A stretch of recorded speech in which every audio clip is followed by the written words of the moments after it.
Ano na nga kayang nangyayari sa bansa natin, no? Labo-labo na eh. Bakit ko nasabing labo-labo? Eh, pambihirang buhay yan.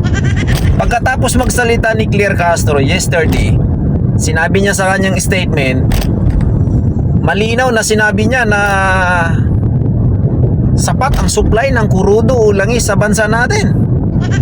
Hindi kailangan magdeklara ng crisis. Diba?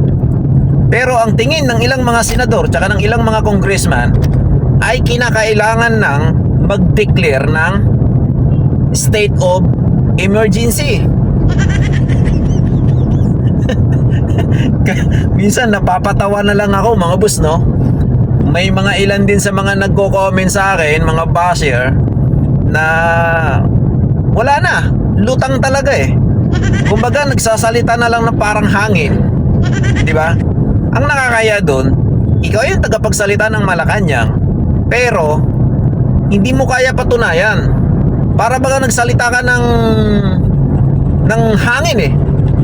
Eh kasi pagkatapos magsalita ni Claire Castro, mga kababayan, kahapon, anong isang araw, ay nagsalita din ng ang Department of Energy, ang DOE, sekretary na si Garen. Anong sabi? Sapat daw ika ang supply ng kurudo o ng langis sa ating bansa.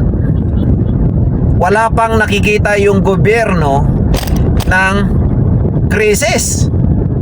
Eh ang tanong, kaya nga inimbestigahan sila sa Senado ni Marcolita eh. Tinanong sila eh. Bakit? Sabi ni Marcolita, bakit nagtaas kayo ng 120% ng pagtaas ng singil sa mga kurudo kung sapat naman pala yung supply? Saan nyo kinuha to? Eh di ba nung sumasagot-sagot siya eh. Kumbaga sa paglalakad, iika-ika eh, pilay eh. Di ba? Eh di puro lang panggagago yung ginagawa nila sa taong bayan. Oh, ito pang masakit. Sinugundahan pa ito ng tagapagsalita ng Bureau of Customs. Nagsalita din yung sekretary ng BOC na kasi sila yung may hawak eh. Sila yung may control kung ilan ang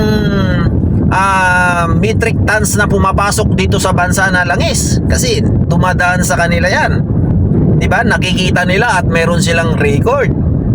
Abay, pinakamasakit nito ay nagsabi din na hindi dapat nangamba ang sambayan ng Pilipino dahil mayroong sapat na pundo ang Pilipinas. Eh di hamak na daw na mas mataas pa daw yung supply ng kurudo o ng langis ngayong taon 2026 kaysa nung nakaraan taong 2025. Eh akalain mo yan, tapos kahapon lang pinirmahan ni Pangulong Bongbong Marcos yung State of National Emergency. Oh, paano nangyayari yun? Diba? Yung mga nagsalita noon ay yung mga sekretary ng kanya-kanilang departamento, BOC at DOE. Abay, mabibigat na mga sekretary yan. Yan ay mga inappoint ni Bongbong Marcos sa kanyang administrasyon.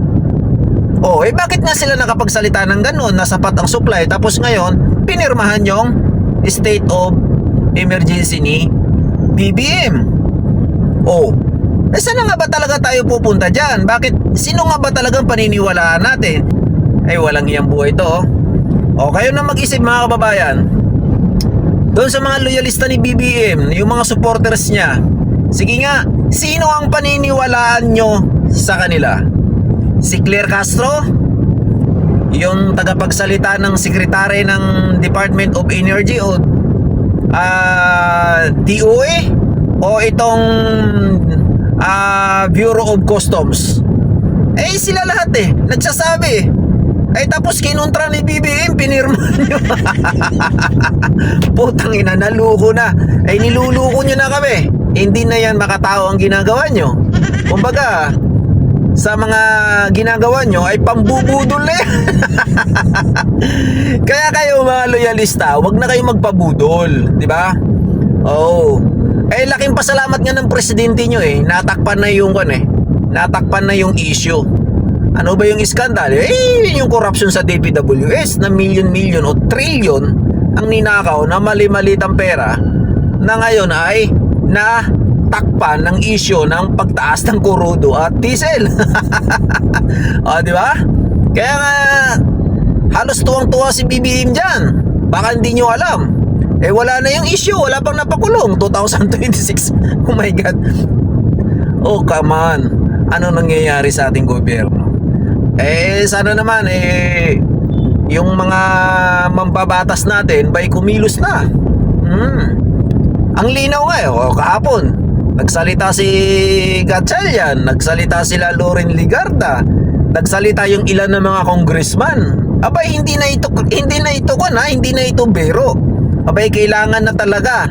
Kasi nga, itinaas ba naman ng 120 plus yung kurudo? Saan ka ba niyan makakita na hindi pa daw ito crisis? Dito ka lang makakita sa gobyerno na ito na lutang talaga magsabi na parang hangin lang.